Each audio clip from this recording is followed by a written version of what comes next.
You're listening to My Favorite Show, where Dr. Richard Kaul and Greg Riccardi discuss the matters that matter most. Join the conversation by calling 800-962-1160. And now, Dr. Kaul and Greg Riccardi of My Favorite Show. Tonight, sadly, I don't have my co-host, Greg Riccardi, with me. He had a cardiac episode yesterday and had a stent put in. So he'll be calling in later to let us know how. I'm here on my own, actually with my guest, Mr. Andrew Levine. But I would like to give you the information that Greg so charmingly does every time he starts this show about how to call in. So you can call in by either dialing 1-800-962-1160. You can email your questions in to talk@myfavoriteshow.com, or you can even text in your questions to MFS 313131. So please do send in your questions by either of those means, and we'll gladly answer them. So anyway, I'd like to welcome my guest, Mr. Andrew Levine. How you doing, Andy? I'm doing all right. Pleasure to be here. Pleasure to have you. He's a technically known as a serial entrepreneur. He's been involved in the tech industry in New York for a number of decades. He's been involved in the development and the sale of a number of key technological products. But his history and interests span out much further than that. So I'd like to start off by asking you what it was that brought you into the tech industry. Well, number one, you've aged me quite a bit. I've done nothing for decades except breathe. I actually started in the tech industry only about 8 years ago. I spent most of my career on Wall Street as a junk bond analyst, which sounds a lot more interesting than it was. I was essentially writing buy and sell recommendations for companies, bonds, companies that were doing very poorly. Did you know that guy, Michael Milliken? Did I know him? Yeah. I know of him. Yeah. So I wish I was as rich as him, even after he went to prison and got fined $500 million. He was the junk bond specialist, right? He was the junk bond king.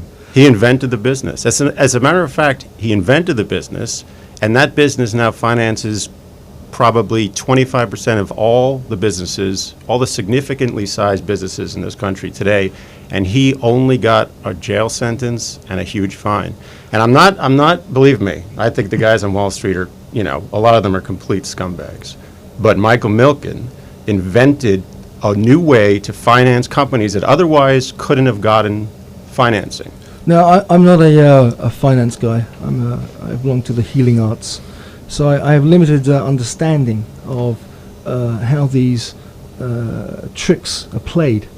So a junk bond is it's a worthless piece of paper. Correct? No, this is not true. So a junk bond is defined as anything that's rated below a certain level, which is Baa2 by Moody's, the rating agencies, Right. Moody's and S&P, which got in a lot of trouble, of course, with this recent financial crisis because they were essentially rubber stamping ratings for pay. I probably shouldn't say something like that. Maybe that's an exaggeration, but that's what they essentially were accused of. So the rating agencies put a rating on a bond, and if it goes below that level into the C's, it's considered junk. Now, junk is an extreme word because really what it is the more friendly term is high yield debt, meaning the debt yields a very high interest rate. So while it is called junk, a lot of junk bonds do quite well and, are find their way to fruition and pay off. Let me ask you something. You're talking about an aspect of crime that is referred to as white-collar crime. Right? So why do you think it is that the government goes so much more softly on that type of crime than on the, the blue-collar crime or the not white-collar crime? Yeah, I think there's a few things at work there. Number one, I think the government really doesn't like quality of life crimes.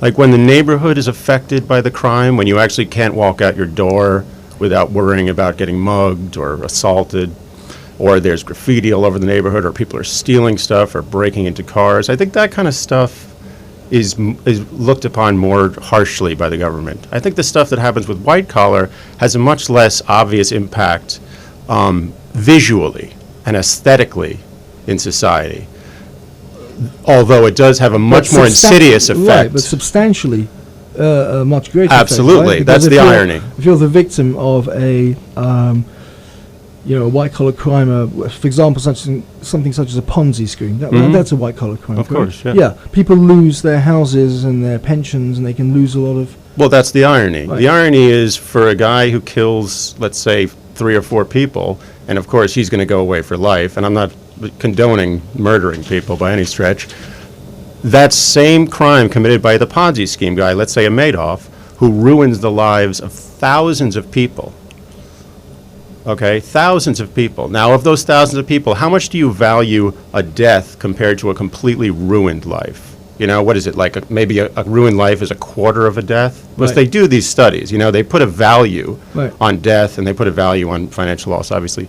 So yes, I think the white-collar crimes have a much more insidious trickle-down effect on society than the actual violent crimes. That said, you don't see the white-collar crimes. You can't taste them. You can't feel them or see them in society. I think that's why. But the other thing is I think that politics and business have gotten into bed together today more than ever before. Right. And I think it reached a tipping point where politicians are now paid so much money. The constituents who pay them are these big banks and these big financiers, and they can't go against them. It's gotten to the point where it's too big to jail these people. So the government has been bought out. Absolutely. Yeah. So I can see why you would want to, or you probably had enough of Wall Street, and looked to the tech valleys and looked on yonder to see where your future was going to be, because you were probably still a young man back then, right? How dare you? Yes, I It made. really suits you, by the way. Oh, thank you. Yes, I've quite a bit. I decided that I made the terrible decision of leaving Wall Street, terrible financial decision, and moving into the greener pastures of startup technology companies. So I left in 2008, and I joined up with a couple of old colleagues of mine to start a company called EchoSpin. And essentially what we saw was an opportunity in the music marketplace to distribute music around iTunes and Amazon. iTunes and Amazon being by far the biggest distributors of music on earth. So there was a few upstarts, a few artists who would build a website and try to sell CDs off of their website, but they weren't going anywhere, almost any of them.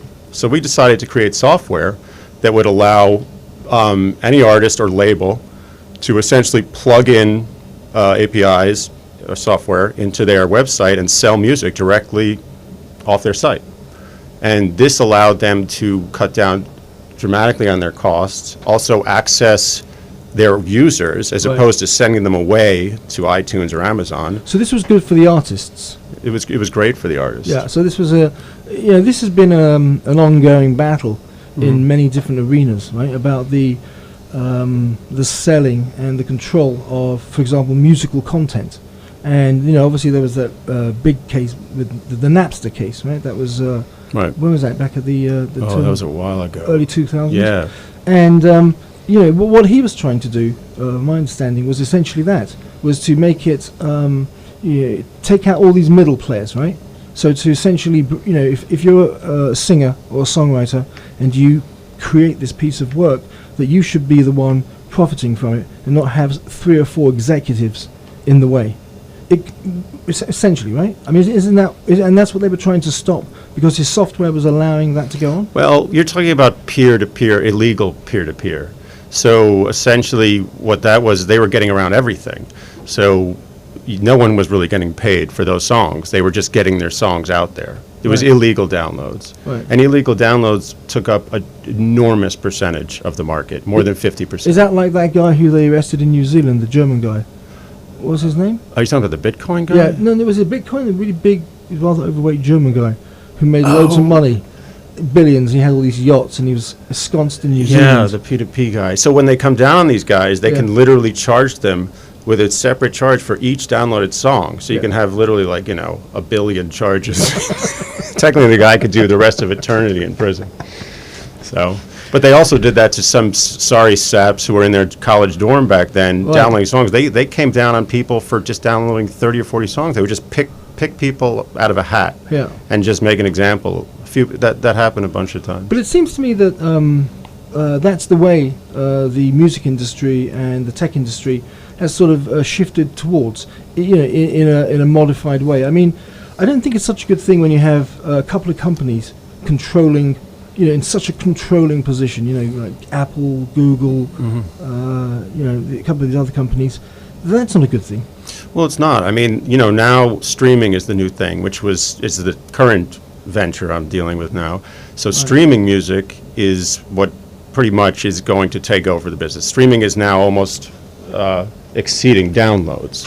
So streaming, essentially, there's two types of streaming. One is subscription service streaming, and one is just what's called freemium.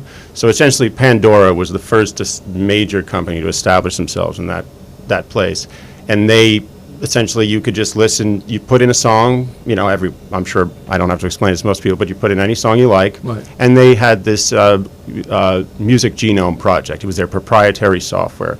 It was an algorithm that essentially figured out your taste. Right. And so you put in a song and you just listen to a bunch of songs they'd spit out that would be similar in taste to the song you put in.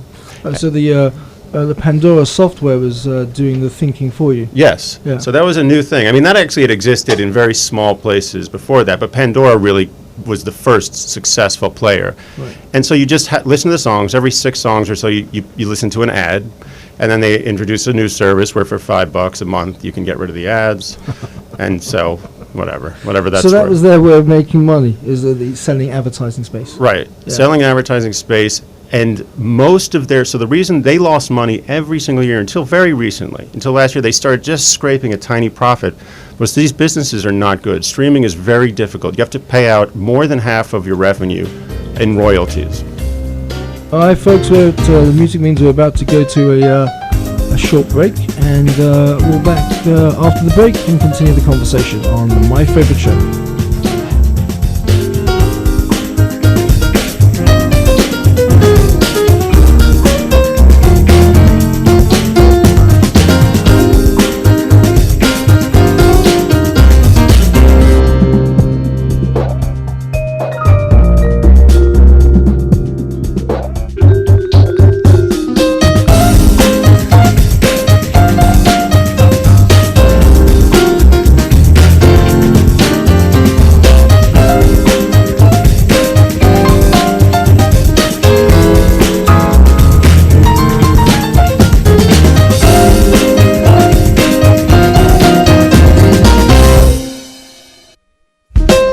You're listening to My Favorite Show. Join the conversation by calling 800-962-1160. Stay tuned for more of Dr. Kaul and Greg Riccardi. We'll be right back after these messages.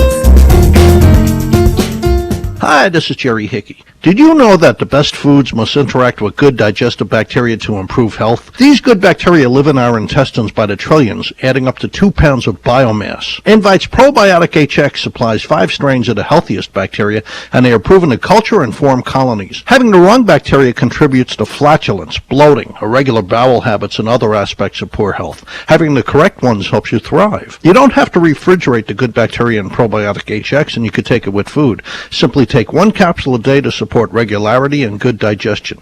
Thousands of people are improving their health with Probiotic HX, and you can too. Take advantage of our special offer. Buy 1 bottle of Probiotic HX at 50% off retail, double up for free shipping and a free gift. Contact Invite Health at 800-694-2345. Restore to natural balance and get healthy with Probiotic HX. Call 800-694-2345. That's 800-694-2345. Welcome back, folks, to My Favorite Show, and it's Dr. Kaul. I'm sitting here with serial entrepreneur Andrew Levine, even though he tries to deny he's a significant entrepreneur. So we've worked the way out of Wall Street, and we're now into the tech industry. But I wanted to ask you a question. You were talking about putting information into Pandora, and Pandora working out what your likes and dislikes were. Mm-hmm. So this, in my mind, raises an interesting question that a lot of people are concerned about today, the issue of privacy on the internet, or the lack of it, I should say. And I'm sure you know the case of Edward Snowden, and his exposing the NSA, going overseas and saying that the government was spying on everyone and listening to our phone calls and our emails. The thing I found kind of amusing in a way about the situation, I mean, I think what he did was a brave thing, but what he was saying, everybody is already a part of. I mean, social media there's no difference really, to a great extent, between what the government's doing and what's already out there. I mean, everyone knows that, social media is this huge open marketplace where there's everything about you, and it's not like the government needs to spy, because it's there. I feel the same way.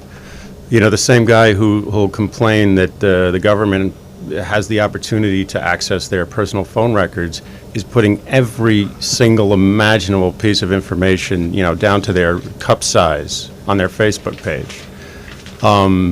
It's a total hypocrisy. And I originally had mixed feelings about the Snowden situation. I think he clearly wanted some fame. On a personal level, I'm not sure I like Snowden. I think what he did was brave. And I didn't think it was him. You know who I think it was? Yeah. His girlfriend. Oh, you think? I think she was the one looking for fame. Really? Yeah, I didn't think it was him. Wow. Yeah, I think she put him up to it. Huh. Yeah. What does he get for that from her? I don't know, but you have to watch the interview that he has with Glenn Greenwald. And there was actually a film that came out recently, Citizen 4, where the journalists interviewed him. So he doesn't come across, to me, he didn't come across anyway, as that type of an individual. But his girlfriend seemed to be the one who was looking for the starlight. But that said, I do agree with the principle that he was standing for. He was, even though it was a little bit off mark, he felt that, some of the things that were going on there were unconstitutional. And, he felt it enough to take a stand and to take a position. Sure. But the fact of the matter is that, really at the end of the day, is he kind of like Don Quixote, riding around on the donkey fighting the shadows, because the information that he was trying to protect was, fundamentally out there anyway. Yeah, it's already out there. I mean, I guess if you're a criminal or you're doing some really bad things, you don't want the government knowing what you're up to. But as a law-abiding citizen, I feel totally comfortable with the government snooping on all sorts of stuff, because I have nothing to hide. And if they want to snoop in on some, dirty chat I'm having with a girl, so be it. Enjoy, as far as I'm concerned. But the way I see it is they're trying to protect the country, Well, I think that's a very generous and liberal view to take on the issue, but I think it's a dangerous. Position to say, well, if you're a criminal, then they're only going to try and weed out the criminals, right? That's basically giving them carte blanche. And I don't necessarily think that's such a... well, let me ask you a question. What are they going to... Let's say that I've done nothing illegal. It's extremely illegal in my life. I had to add extremely, because obviously we've all committed crimes of some nature. But what if I have nothing to fear? What are they going to do to me? Well, you hit the nail on the head there, actually, when you said we've all committed crimes, and everyone at some point, I'm sure, has been the wrong side of the line. And... it comes down, in my opinion, to the definition of what constitutes a crime, and it changes with time and place. And the problem with allowing a body that's elected to have too much power in that respect is that it can be abused for other purposes, and so not for the purposes of eliminating or preventing, quote, true crimes, whatever they might be. So if somebody has a grievance, and this is the type of thing that communism, to a large extent, was defined by, and that was one of the things. That was one of the issues I remember that Ronald Reagan had about communism, about this spying that went on, within the Eastern European bloc. People spying on people, and so those same arguments were used back then, but they were incredibly oppressive. And so information, innocent information would come forth. It would be, misrepresented or distorted, and then used for political or other purposes. Right. No, Yeah. I agree that there is the danger that the people in charge can cherry pick information to ruin political aspirations and whatnot. And in that case, yes, there is a significant danger. So you have to have faith that your government is looking to use that information only for the purpose of protecting the nation and not serving partisan goals. So in that case, I would say there is a potential danger there. Yeah. No, it's always a balance of, the issue of public or privacy versus protecting the public. And I think, when something such as the September the 11th airstrikes on the World Trade Center occurred, there were laws that were rapidly enacted in this country which, significantly eroded into the protection of privacy and into people's rights. And, when those laws come about in times of conflict, in times of war, they're appropriate and they should be used. What happens, however, is that they then tend to be spread and used in arenas that they weren't intended for. So what I think should happen, actually, is that those laws should have a limited life. They should be they should be enacted for a period of time, and with a year, 2 years, and then after that they should be reviewed and scrapped, taken off the books, because times change. And that's the thing about sometimes with laws and with society. If you leave a law on the books too long, society changes, but the law doesn't change. Right? Unless you get the law off the book. So what you're saying is I should eventually be able to carry a 6-ounce bottle of moisturizing cream onto an airplane? But don't you think that's an absurd, consequence of this whole paranoia that's gone on subsequent Absolutely. to that? Most of it's inconvenience. Since September 11th, I have been inconvenienced every single day of my life. That's the biggest tragedy. No, I'm just kidding. That's terrible. But I've noticed it. My life has changed. A good percentage. Well, so that's my point. See, here's the thing. That was the intention of the people, or the groups of people, who perpetrated these acts. That was what they wanted to do, to disrupt the society that we live in. And they have achieved their goal. So although these people, they were killed and some of them were put into jails, they've ultimately won. And it's, when I got into this discussion actually with people, having come back from England, where in the UK for many years, we had this issue with the Irish Republican Army, and they were planting bombs in London, and it was terrorism that was going on. And I remember as a kid growing up, often we'd have to evacuate the school or evacuate the bus, and ultimately the only way that peace came about was through diplomacy and negotiation and compromise. It didn't come about at the point of a British gun or the top of a British tank. Yeah. And so I think where we are now with the situation in the Middle East and the tensions that exist there, and what's happening in America, I think ultimately the solution is going to lie through negotiation and diplomacy. Well, we had a chance to do that. We were in a great position, aside from obviously the huge stock market losses and obviously the terrible loss of life. We were in a great position after 9/11 for the world to help us and for us to help ourselves. And instead, we got involved in these two wars right away. And that sent us down a terrible path. So if we had used more diplomacy right after September 11th, instead of immediately going cowboy on the world, Right. I think we'd be in a much better position now, and maybe even better than we were pre-9/11. Right, so you think the moral ground was thrown away a little bit too readily? Yeah, I mean, we had the whole world on our side. We did. We could have done a lot of great things, but instead we just went after a country that had nothing to do with the attacks, and we went after a country that did have to do with the attacks, but no one's ever won a war against. Why do you think that was? I mean, Iraq? I hate to be too opinionated on this, but I think there's two possibilities. Please, One very is, opinionated. I know, but I don't know which opinion I believe in anymore. It's been a long time. Clearly, oil was a definite concern. We finally had an opportunity to get into the Middle East and take a lot of oil. And after September 11th, everyone was demanding we get revenge. So what better place to go than place where there's a bunch of oil and a dictator who, there's a lot of, caricatures of doing terrible things to people. The other reason, I think, was because we saw potentially an opportunity to create some sort of bloc in the Middle East, taking out a dictator and creating some sort of goodwill there and uniting parts of the Middle East. But I think primarily it was oil. Afghanistan, I think it was actually, we were going in there to get revenge. You see, the thing about the Middle East, I lived in the Middle East as a kid for a number of years. I lived in South Yemen.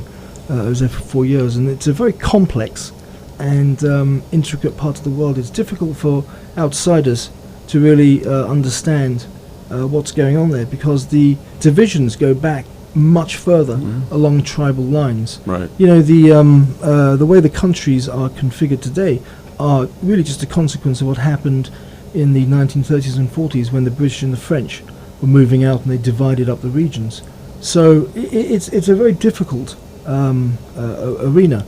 But I agree with you. I think after the attack on the World Trade Center, I think that that opportunity, sort of oil grab, so to speak, was what motivated the issue in Iraq.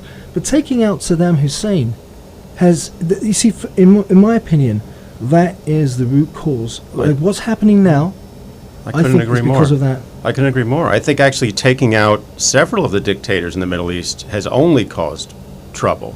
And I know that these guys have done terrible things. But to be perfectly honest, if you're going to rule a country that has 5,000 religious factions all wanting to kill each other, you have to rule with an iron fist. Yeah. And I think Saddam Hussein was a necessary evil who maintained some semblance of stability in that country for many years, decades. And taking him out created a terrible vacuum, and it was a terrible idea. We could have easily left him in, and hanging him, I thought, really reflected poorly on us as a country. I agree. I think that essentially, the terrorist factions looking at that, it's easy for them to then say, well, they're doing it, so now we're going to do it openly. And I think what's going on with ISIS and the recent spate of very public atrocities is again a consequence of that. Agreed. Yeah. All right, folks. Well, coming up to another break, and we'll be back after these announcements. Thank you.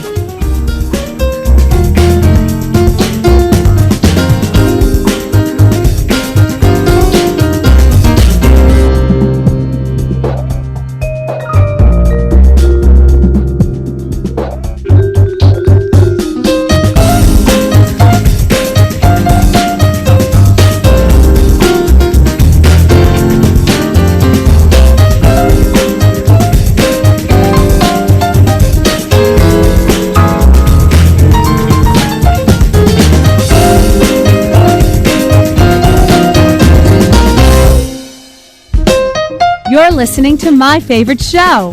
Join the conversation by calling 800-962-1160. Stay tuned for more of Dr. Kaul and Greg Riccardi. We'll be right back after these messages. Hi, this is Paul Rotella, president of the New Jersey Broadcasters Association, which I'm proud to say this station is a member. The NJBA, along with all of our other member broadcasters, are dedicated to equal employment opportunities in broadcasting. We want everyone who is qualified to know about and apply for all of the job openings our member stations have available. If you belong to or know of any community group that helps people find jobs, we want to know about them so that when a job opening comes up at this station, we can notify them so they can notify all of their members who'd like to know about and apply for jobs in radio and television. And let us know of any other New Jersey station your organization would like to be notified about when they have a job opening as well. Please tell these organizations to contact me, Paul Rotella, in care of this station, or visit our website, njba.com, to check out the Job Opportunity Employment Listing Service. This job listing service is a free equal employment opportunities outreach program brought to you by the New Jersey Broadcasters Association and this great New Jersey radio station.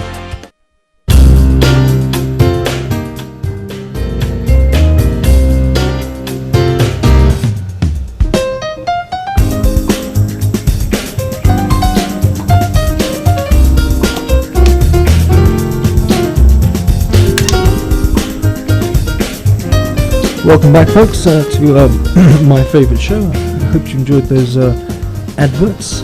Seems to be a lot on the radio and TV these days. And I'm sitting here with serial entrepreneur, Mr. Andrew Levine. And before the break, our discussion had ventured into the complex waters of the Middle East, and why we're dealing with having to deposit deodorant bottles and toothpaste tubes into cans at the airport.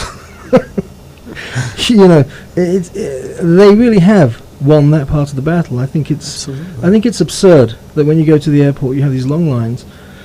And going back to your point, if you are somebody who is intent on causing genuine terror, you're not going to be standing there lining up with the accountants and lawyers, on their weekly flights between San Francisco and New York, taking off your shoes, dutifully, taking your computer out of the bag, and nodding in agreement when you're told to throw your bottle of cologne into the big plastic bin.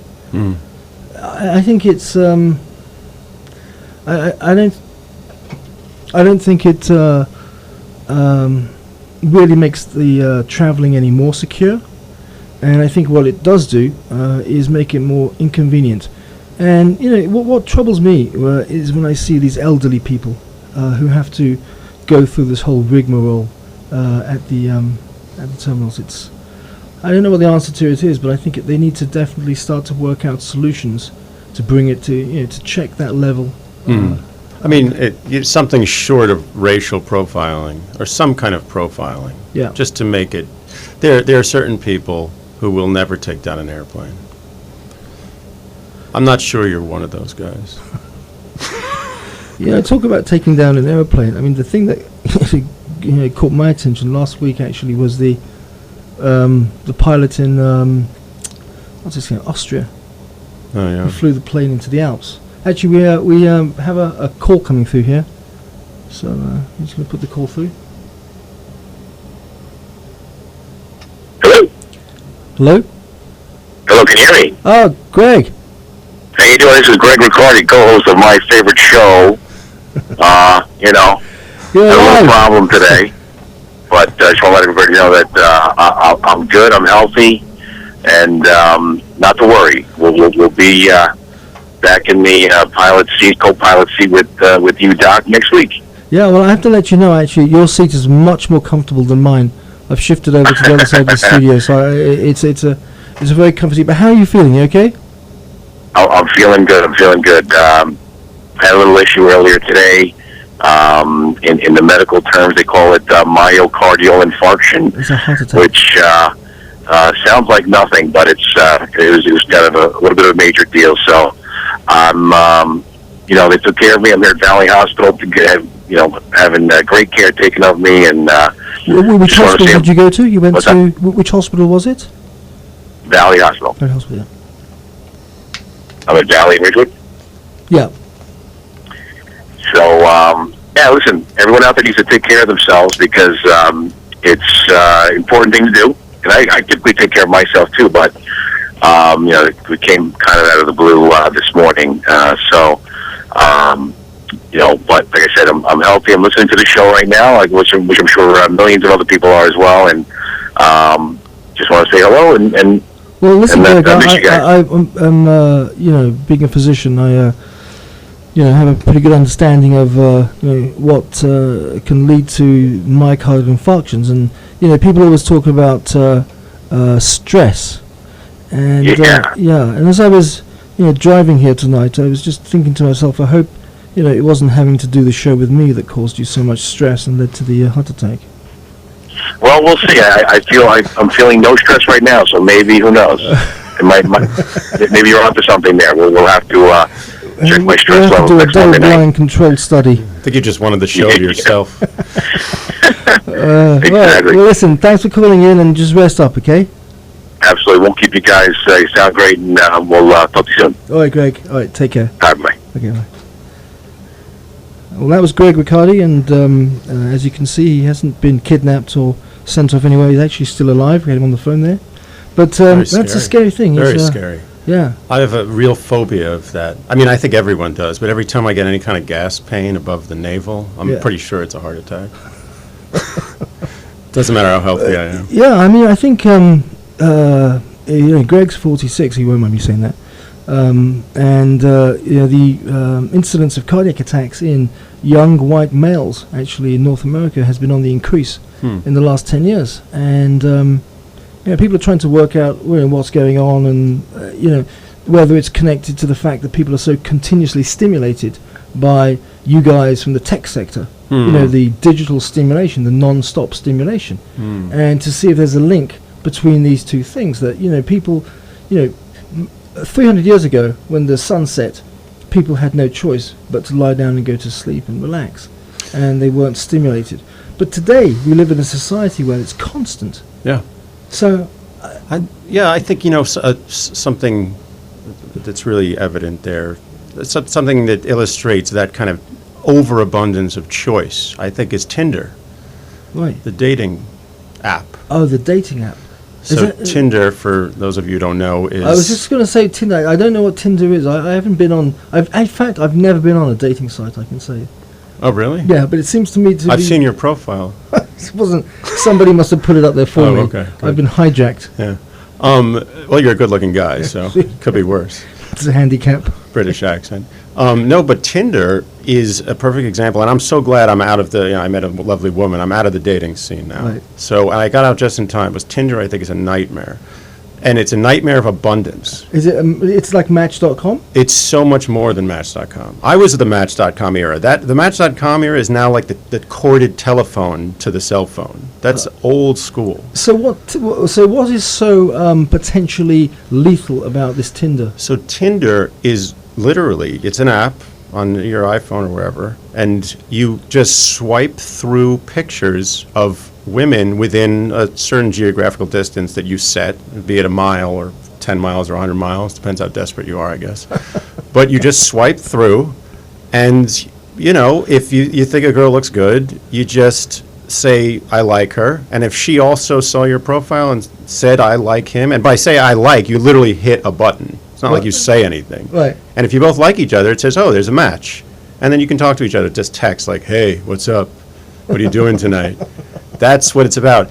And I went on this just briefly before you continue, that reminds me of that famous line from that film with Will Ferrell and the other guy, where they were the disco guys? Oh, yeah. What was that film called? Knights of the Roxbury? Yeah, and their line was, what's up? What's up? Yeah. Well, that's pretty right. much, that's probably 80% of the conversation initiators on Tinder. But you sit there and you're at work. Like, it's no longer you just come home and you're like, oh, I think I'm going to go on Tinder. You're at work and you do like 10 minutes of work, and then you do 10 minutes of swiping on your Tinder. And I don't know this from personal experience, but I know people who do this, a lot of people. And it's so easy. So you can have about 100 different conversations going with 100 women, all within 5 miles of yourself. Right. And just saying, hey, you want to meet Wednesday, you want to meet Thursday, you want to meet Friday. And just managing this incredible workload of dating possibilities is amazingly stressful and totally unnatural. Right. But so that's exactly my point. Yes, I know. Right? I'm just illustrating your point. So you've got your one point on the nexus of all these women, and then there's all these other guys who are all Tindering as well. That's right. Right. So not that as you said before, because you're now married and you're not in that place, but guys that do these interactions actually lead? Yes, they lead to, and that's the problem. It's not just a game. I mean, you actually have real live women that you meet, and things happen. Is that right? Yeah, and it happens all the time. And I know guys who were previous to these kind of websites, sort of just, guys, they would go to bars, pick up women once in a while. Yeah. Now they have a lineup. They have a Monday, Tuesday, Wednesday, Thursday, Friday girl, and on the weekends they go out and find girls at bars. That's tedious. It's disgusting. And it's not natural, because a human being is, a male human is driven to find women. That's essentially the only goal of a male human being. Essentially, boil it down. The story of the sperm. Yeah, you can build a skyscraper, you can work at an internet company. You're all doing it to essentially get laid. It's true. Right. So, and to find the best possible mate. So these guys are driven by their most primordial instinctive urge, and it's taken over their whole psyche. All they think about is, oh, how can I manage all these different girls, and how can I get more? And now that it's so easy to get it, all you think about is getting more and more and more. So And when you kind have of- that much and you want more, it takes over your entire life and it becomes extremely stressful. It's hard to manage the rest of your life at that point. And it's incredibly difficult to find a relationship, which you're always trying to upgrade. Isn't And that's it the right? irony. The irony is with all these dating sites, and there's a million now, it's become much more difficult to maintain a normal relationship because there's always a better option one You know, swipe you, away. You live in Manhattan. I mean, Yeah. that's I used to live there, and it's always been this incredible collection of people coming together from all parts of the world, and I always saw it as just it being a very natural place that people would meet. But with this technology and these layers of technology that have now become a part of Manhattan society, I can imagine that it's become insane in terms of what people are doing and different hours of I mean, life. Manhattan's fast enough as it is, and there's obviously an enormous amount of beautiful women in Manhattan. And it's sadly taken over people's lives. So you're right, but the point you're making about it being unnatural is actually a very good point. And so it kind of leads me on to back to the tech sector again. I keep bringing you back to the tech sector. Yeah, you don't care at all about my company. I don't either, actually, to be honest. It's okay, we can talk Because about politics. I've always been fascinated with artificial intelligence, and many years ago I read a book by a guy called Ray Kurzweil, and he was talking about at some point in our evolution there's going to be a melding between man and robot. Singularity, that's correct. Right. Singularity. So where essentially the robot is going to not quite take over, but is going to assume the mental faculties of man. Because at the moment, as a human being, to a certain extent, we still have a choice when things occur. Even though Google is now trying to. I mean, have you heard about Google? They want to. They're into mind mapping. Mm-hmm. They've gotten into mind mapping. They want to basically know what thoughts. I mean, they're collecting thoughts, and anyway, Kurzweil kind of predicted this and said that there's going to be this point, the singularity, where there's going to be no distinction between a thought that is a thought of a human being or the thought of a computer or a robot. Well, I think if aliens came from another planet now, they would think that the iPhone's part of our body. And I You think think it so? might be a part of my body. I can't get rid of it. Thing's driving me nuts.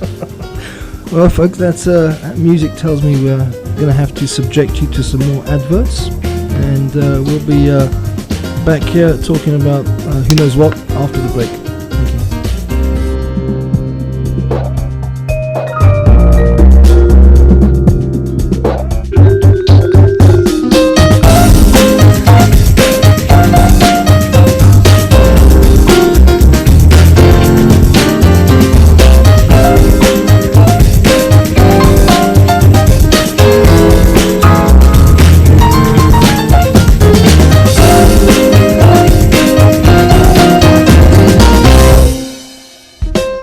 You're listening to My Favorite Show.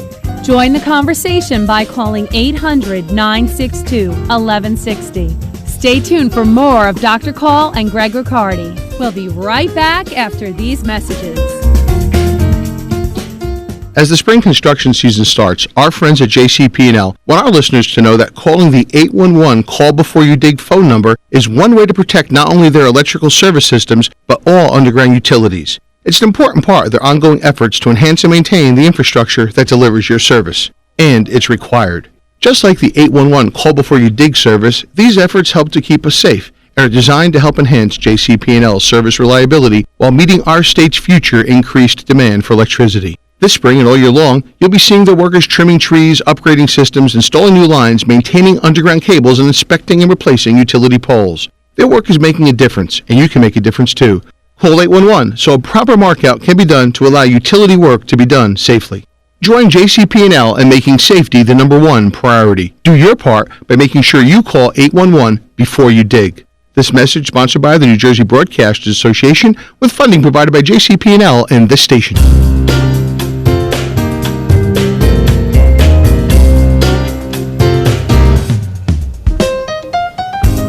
Welcome back, folks, to My Favorite Show. And it's Dr. Kaul here with serial entrepreneur Mr. Levine.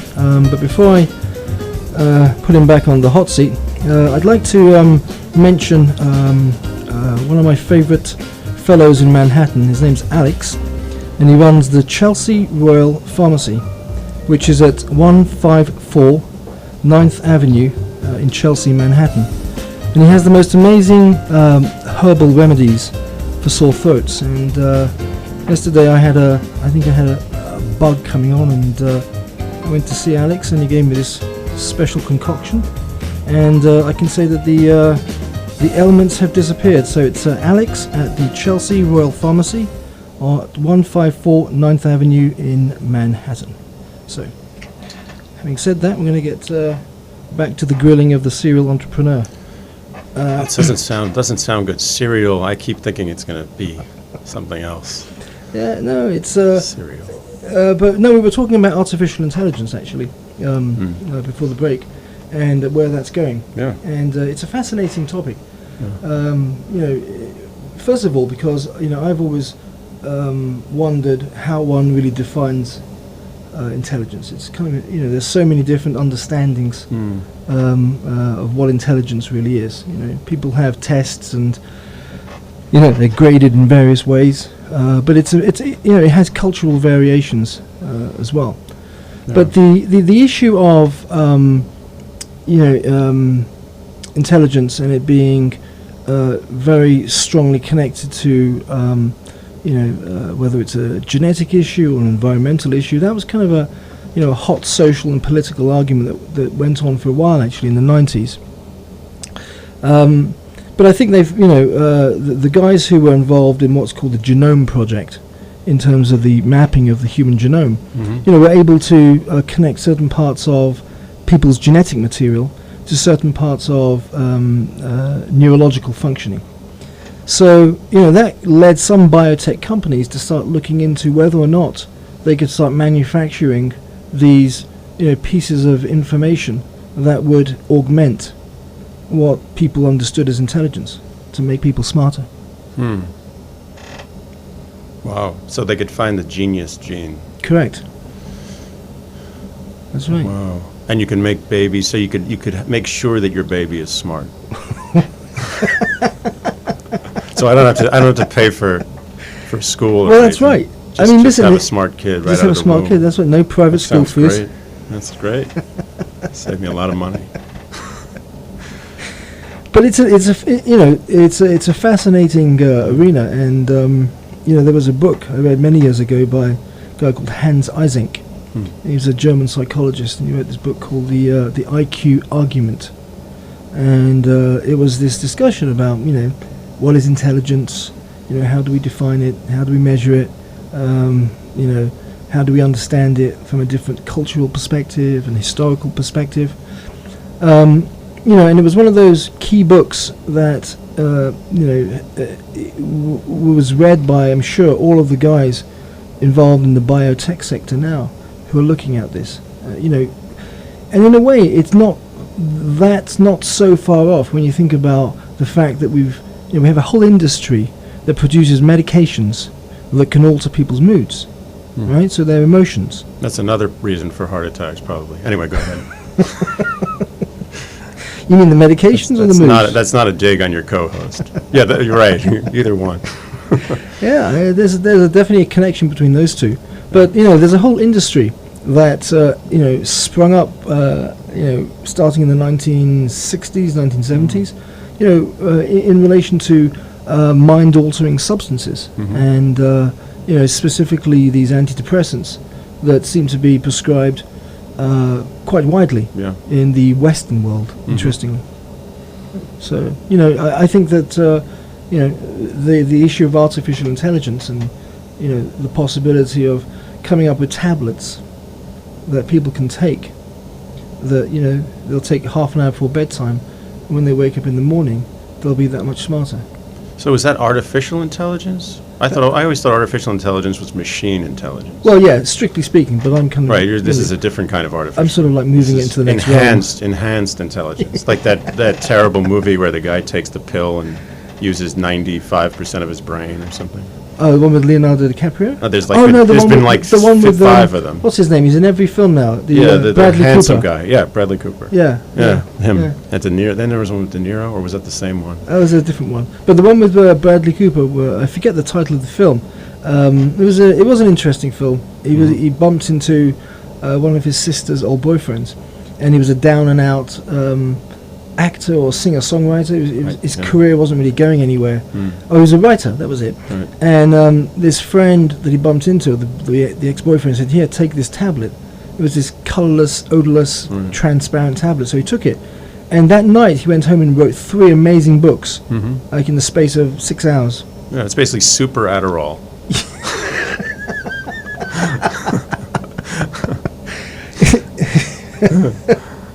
Yeah, that's what Adderall does. Right? It's used. It just focuses you for attention deficit disorder. Yeah. I guess if you focused enough, you really get stuff done. Right, and isn't this? I mean, I've never taken Adderall. I've never really had a issue with focusing, but it's taken quite widely, I think, in America, right? I think Adderall is.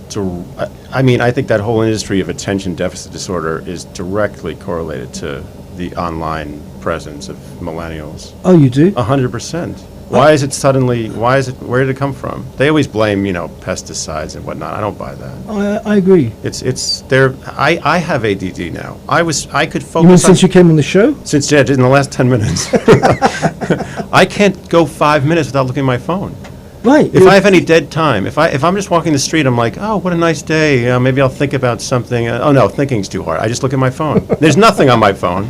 I don't have enough friends to text me. Do you ever find yourself waiting in a line somewhere, and you know that there's nothing on your phone, and you're kind of fidgeting, and they take out your phone, and you start doing things with it. Yeah, it's terrible. It's like when you're home and you didn't shop, and you go to your refrigerator, get a snack, and there's nothing in there. But you just go and you open it up as if like a pastrami sandwich is going to grow somewhere in your refrigerator. Mindless behavior. Yeah, mindless. Absolutely mindless. We've evolved 2 billion years to just go into our pocket and look at this screen every 5 seconds. I came up with which I thought was a very good suggestion a number of years ago. I said there should be one day every year where people do not use their digital devices, right?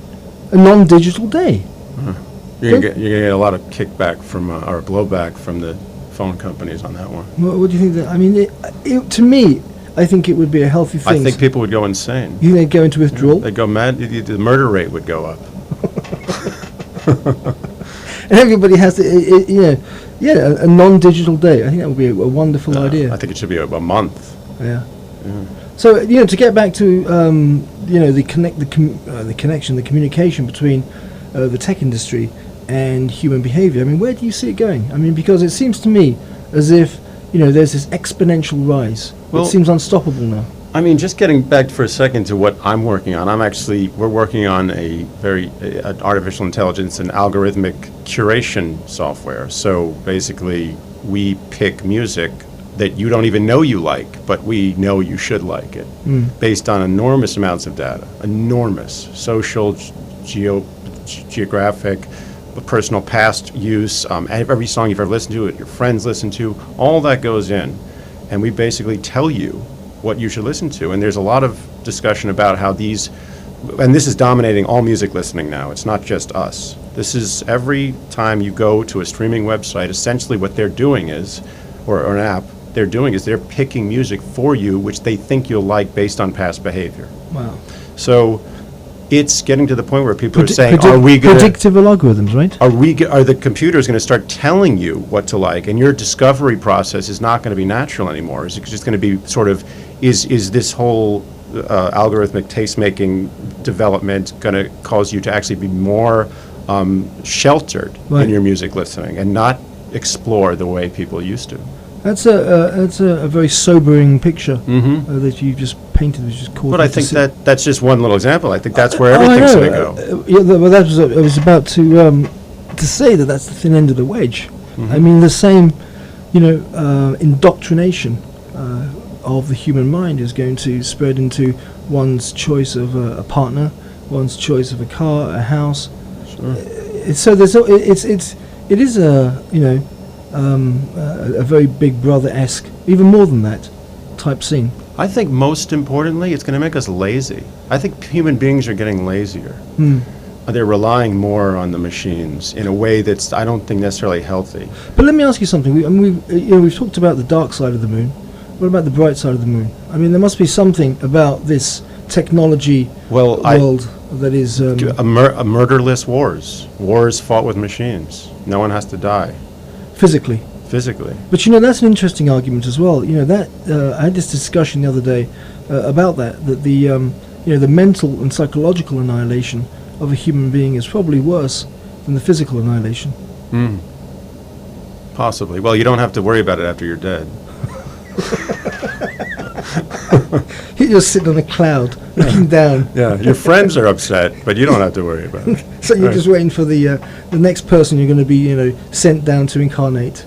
That's right. Yeah. I don't know if it's going to be a person. I don't think I was that good in this life. Well, yesterday was Easter Sunday and Passover, right? Yeah. Yeah, it was a very holy day. Yeah, I never knew what to say to people. It was so... I hate that when the two holidays land on the same day and you're you just say, oh, happy... yeah.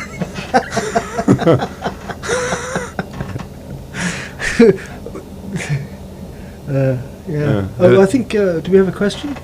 No questions there. I mean, it's Passover and Easter on the same day. Yeah. But the thing I like is that he did resurrect. Yeah. Yeah, he got out of that too. Oh, yes. Yeah. Very that was impressive. great. Very impressive. Yeah. I agree.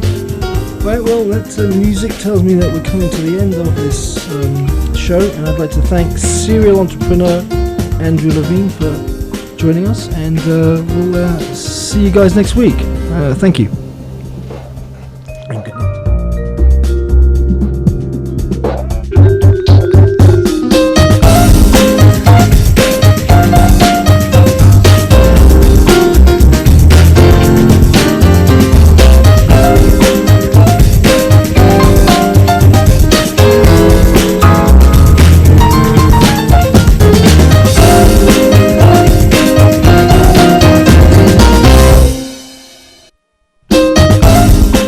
Listening to My Favorite Show, where Dr. Richard Kaul and Greg Riccardi discuss the matters that matter most. My Favorite Show is taped live Monday nights at 7 p.m.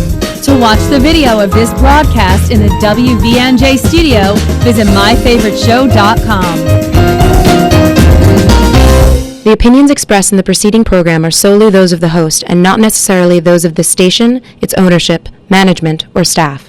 From the beautiful Ramapo Mountains in Oakland, New Jersey to your radio, this is The Voice, 1160 WVNJ.